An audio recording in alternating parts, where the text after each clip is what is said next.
నమస్తే welcome to our channel. Social మీడియాలో అసభ్యకరమైన పోస్టులు పెడుతున్న వేళ పోలీసులు ఎవరైతే పోస్టులు పెడుతున్నారో వారి భరతం పడుతున్న వేళ శ్రీరెడ్డి లోకేష్ గారికి రాసిన బహిరంగ లేఖ అనేది చర్చనీయాంశంగా మారింది. ఈ లేఖ వార్తల్లో కూడా నిలుస్తుంది. దీనిపై చర్చించడానికి మనతో పాటు ఉన్నారు సీనియర్ జర్నలిస్ట్ మాణిక్రావు గారు. సార్ నమస్తే. సార్ నమస్తే అమ్మా శ్రావణి. సార్, వైసీపీ ముద్దుబిడ్డ, 2 తెలుగు రాష్ట్రాలకు కూడా సుపరిచితురాలు శ్రీరెడ్డి వైసీపీని ఎవరైనా విమర్శిస్తే చాలు అసభ్యకరంగా పోస్టులు పెట్టేది. పోస్టులే కాదు, వీడియోలు కూడా పెట్టేది. ఇప్పుడు ఉన్నట్టుండి ఒక బహిరంగ లేఖ లోకేష్ గారికి నన్ను క్షమించండి అంటూ బహిరంగ లేఖ రాయడాన్ని మనం ఏ విధంగా చూడాలి?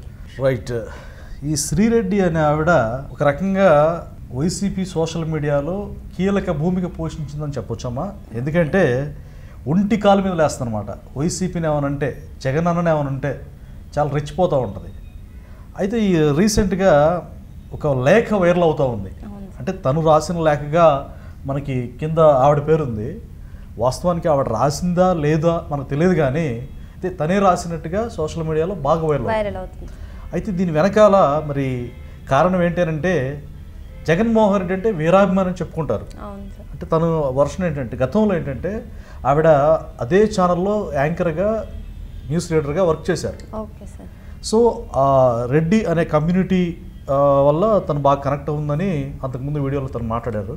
మా రెడ్డి అది ఇదని తను ఆ కమ్యూనిటీని బేస్ చేసుకుని మాట్లాడింది అనమాట. అయితే ఈ శ్రీరెడ్డి ఎంత దారుణంగా విచ్చలవిడిగా, మహిళ కాబట్టి బరితెగించి మాటలు అనలేను నేను, చాలా వల్గర్గా మాట్లాడేది.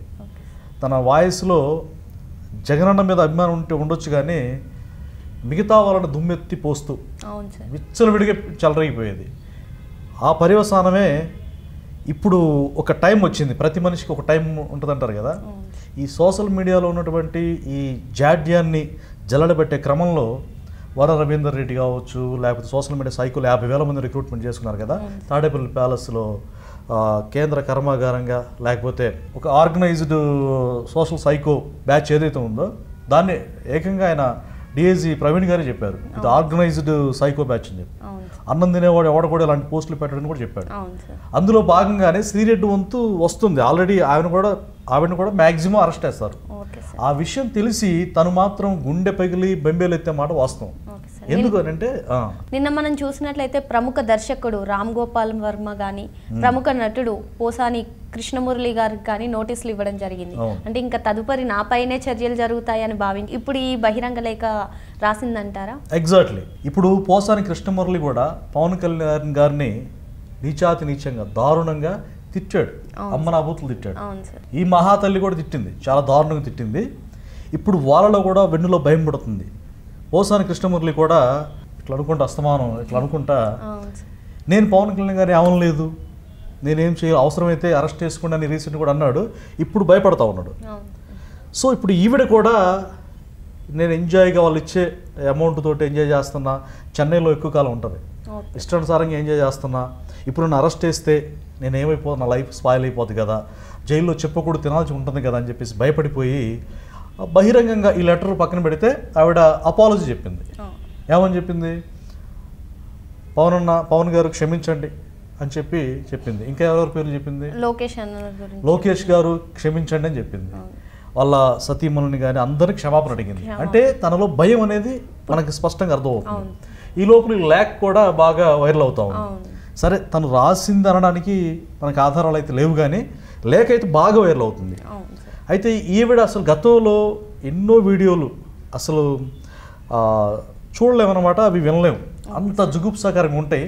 అయితే ఒక ఎవిడెన్స్ ప్రకారం మనం వ్యూవర్స్కి ఒకసారి ఆమె ఏం మాట్లాడింది గతంలో, పవన్ కళ్యాణ్ గారిని ఎంత దారుణంగా విమర్శించిందో ఒకసారి ఆ వీడియో ఇప్పుడు మనం చూసి రెస్పాండ్ అవుతాం. తర్వాత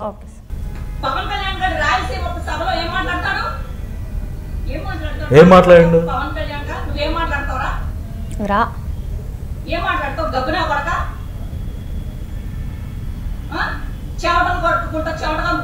చెవట కంపంటూ, గబ్బంటూ, కొడకలంటూ అసలు ఒక ఆడపిల్ల మాట్లాడేటట్టు లేదు అనమాట. ఒక ఆడమనిషి ఇట్లాంటి జుగుప్సాకరమైన మాటలు ఎవరు మాట్లాడరు. కానీ చెమట గబ్బు అంటుంది. చేపలు పట్టే సీన్లలో ఆ నదిలో నీ ఆకారం నువ్వు చేపలు పడుతూ మాట్లాడుతూ జనాల్ని కన్విన్స్ చేసే విధంగా మాట్లాడడం, చాలా గబ్బు పనులు చేసేది నువ్వు.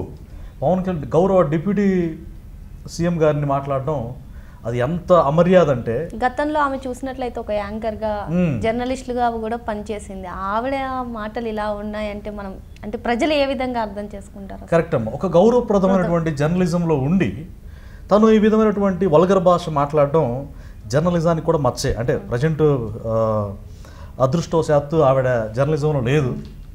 జర్నలిజం లేకపోవడం జర్నలిస్టులు చేసుకున్న అదృష్టం మొత్తానికి. ఎందుకంటే జర్నలిజానికే మచ్చ తెచ్చేది ఇప్పుడు జర్నలిజంలో ఉంటే. అలాంటి మాటలు ఎవరైనా మాట్లాడతారా? సో ఈవిడ ఈ చూడండి ఏమో అసలు మేకప్ లేకపోతే చూడలేమంటారు చాలామంది. ఈవిడ అంటది కదా, నేను పవన్ కళ్యాణ్ గారిని ఆయన దగ్గర చెమట వాసన అని గబ్బుని మాట్లాడింది కదా. అంటే ఆయన దగ్గర వాసన వస్తున్న సంగతి ఎవడికేం తెలుసు? అంటే ఎవడేమన్నా వెళ్ళింది అక్కడికి? అంటే ఆయన దగ్గరికి వెళ్ళింది ఎప్పుడైనా వెళ్ళలేదు కదా. అంటే కనీసం కరచాలనం ఇచ్చిందా? ఆయన ప్రచారంలో ఉన్నప్పుడు ఆయన దగ్గరికి వెళ్ళి మాట్లాడిందా? అంటే కావాలని కొంతమంది ఎవరో స్క్రిప్ట్ ఇస్తే వైకాపా మూకలు ఆ స్క్రిప్ట్ ప్రకారం, అంటే సజ్జల రామకృష్ణారెడ్డి పుత్రరత్నం ఉన్నారు కదా, సజ్జల భార్గవరెడ్డి స్క్రిప్ట్ ఈవిడ కూడా వస్తుంది అనమాట. వచ్చినప్పుడు ఈ విధంగా పెట్టరిగిపోతాం. చూడండి మెక్కుడేసింది మామూలుగా గోడకి సున్నం రాస్తుంది చూసారా, ఆ రకంగా వైట్ వేసి without makeup we can't see అనమాట. మనం చూడలేము వితౌట్ మేకప్, మనం అసలు చూడలేము. ఈవిడ అసలు మీలాంటి యంగ్స్టర్స్ ఆడపిల్లలు పవన్ కళ్యాణ్ గారితో షేక్ హ్యాండ్ ఇస్తే చాలు, ఆయన నీడ తగిలితే చాలు అని సంబరపడిపోయేటువంటి గొప్ప ఫ్యాన్స్ ఉన్నారు, మెగా ఫ్యాన్స్. ఆ పవన్ కళ్యాణ్ గారు అంటే ఒక దాన్ని ఇక మనం మాటలతో వర్ణించలేము. తెలుగు రాష్ట్రాల్లోనే కాదు, అమెరికాలో దేశవ్యాప్తంగా కూడా మంచి ఆదరణ ఉన్న ఒక గొప్ప powerful actor, cinema powerful mega power star, leader కూడా అని చెప్పొచ్చు. పవర్ స్టార్ ఆయన పేరులోనే ఉంది, పవర్ స్టార్ పవన్ కళ్యాణ్. ఆయన్ని ఈవిడ విమర్శించడం నవ్విపోదురు కాక నాకేంటి సిగ్గు అని చెప్పి ఈవిడకి సిగ్గు లేకుండా అట్లా మాట్లాడడం కరెక్ట్ కాదు. ఈవిడ గురించి ఎంత తక్కువ మాట్లాడుకుంటే అంత మంచిదమ్మా. యాక్చువల్గా ఈవిడ అంత స్థాయి కాదనమాట ఈవిడది. ఒకవేళ ఈవిడే కనుక ఈ బహిరంగ లేఖ రాసినట్లయితే చట్టపరంగా శిక్ష అనేది పడుతుందంటారా? లేదు అంటే ఇప్పుడు టీడీపీ పార్టీ కానీ జనసేన పార్టీ కానీ మహిళలకు ప్రాధాన్యం అనేది ఎక్కువగా ఇస్తారు, అలా ఒక మహిళగా క్షమిస్తారు అని అంటారా? అంటే నేను అనుకోవడం, నా అభిప్రాయం ప్రకారం అయితే ఈవిడ చేసిన దురాతకాలు అన్నీ ఇన్ని కాదు. జస్ట్ సారీ చెప్పినంత మాత్రాన చేసిన క్రైమ్ తిరిగి రాదు కదా.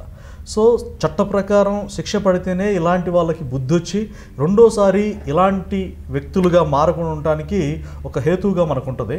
డెఫినెట్గా ఈవిడ్ని అరెస్ట్ చేస్తాను నాకు తెలిసి యాజ్ ఎర్లీ యాజ్ పాసిబుల్. తొందరగానే కొన్ని యూట్యూబ్ ఛానల్స్ లిస్ట్ ఉంది, ఆ లిస్ట్ ప్రకారం ఈవిడ పేరు కూడా ఉంది అందులో. ఈవిడ్ని కూడా అరెస్ట్ చేయడం అనేది తథ్యం. చాలా కొద్ది రోజుల్లో అతి త్వరలో ఈవిడ్ని అరెస్ట్ చేస్తారనమాట. Okay sir, thank you sir. Thank you.